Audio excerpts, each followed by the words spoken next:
Let's talk about the 5 women's products that should be avoided. Now, there are always alternatives, everything toxic out there. And when we talk about products, there are still things on the market that are very unsafe, very toxic, and you need to be aware of them. So let's start with compact powder. So we're talking about talc powder or talcum powder, and they use that in all sorts of women's products, from creams to finishing powders, materials that are used for eyeshadow, blushes, foundations, and many beauty creams.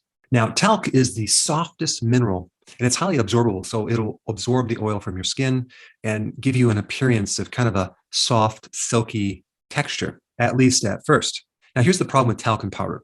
When they mine it, it always comes with something else called asbestos. And so up to 20% of all products out there with talcum powder have asbestos as a contaminated ingredient. And the problem with asbestos is it can leave you with a malignancy called mesothelioma. So if you're currently using compact powder, you want to find a brand that is asbestos free. Now, there's 2 sites that I put in the description that you can find a non-toxic talcum powder. All right, number 2, nail polish and nail remover. Boy, I don't understand how some people that work in the environment of doing nails can tolerate the toxicity of these chemicals.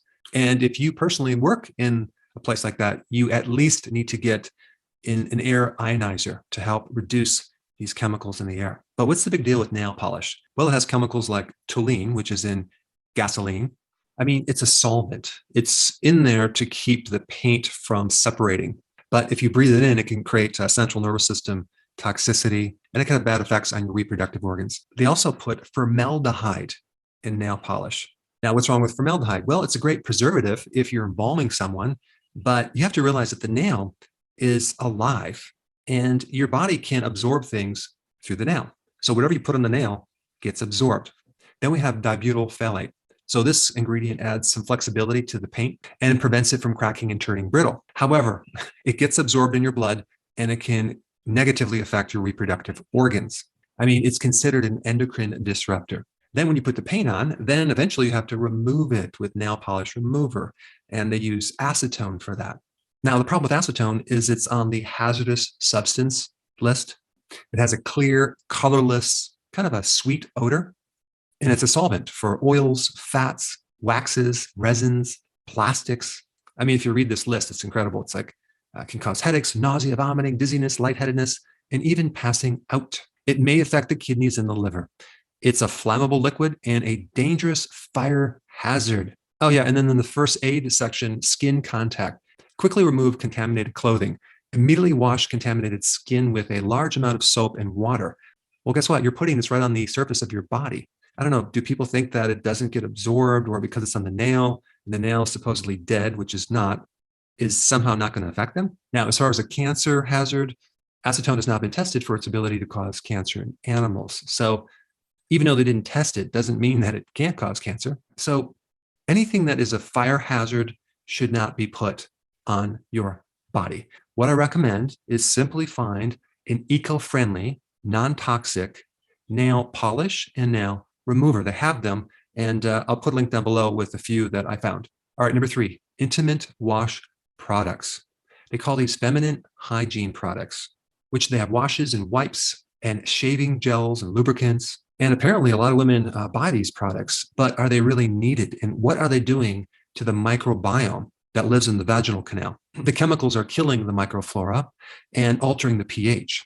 There's a much increased risk when you use these products of developing cervical cancer, UTIs, pelvic inflammatory disease, HPV, genital warts, genital herpes. But why? Because you're destroying the immune system. Those microbes are the defense mechanism.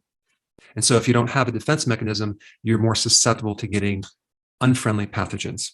The normal lactobacillus that lives in the vaginal canal produces lactic acid, which actually really helps the pH become slightly acidic, and that acts as another barrier. So when the pH increases and becomes more alkaline, a woman becomes more susceptible to having a lot of problems and irritation and redness, etc. So a very simple solution is to use a probiotic for vaginal health, okay?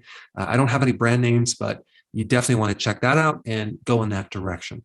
All right, then we get to number 4, hair removal creams. And the chemical mostly used is called thioglycolic acid.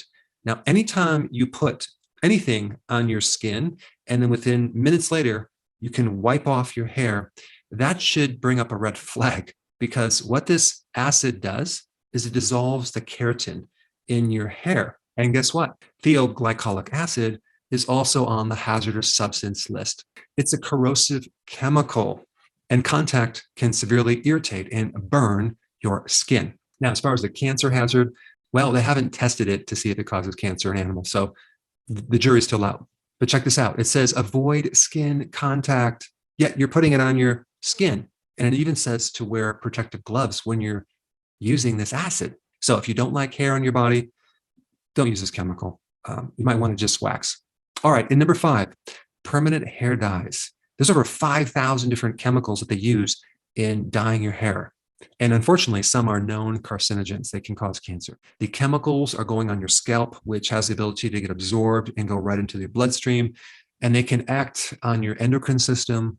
They can affect your hormones. Some chemicals are considered endocrine disruptors.